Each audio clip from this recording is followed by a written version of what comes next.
আল্লাহ বলেন, বন্ধু কেন কান্দেন বন্ধু, জানতে পারি। আমার নবী বলেন, মালিক আমি কেন কান্দি আপনি ভালো করে জানেন, এরপরও কেন জিজ্ঞাসা করেন? আল্লাহ বলেন, আপনি বললে যে আমি আল্লাহর ভালো লাগে, তাই তো আপনার জিজ্ঞাসা করি।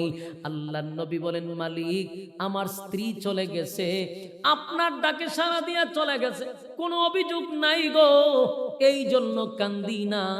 আমার চাচা ছিল আমারে সাপোর্ট দেওয়ার একজন ব্যক্তি, সেও চলে গেছে, আপনার ডাকে সাড়া দিছে, কোনো অভিযোগ নাই, কোনো অভিযোগ নাই।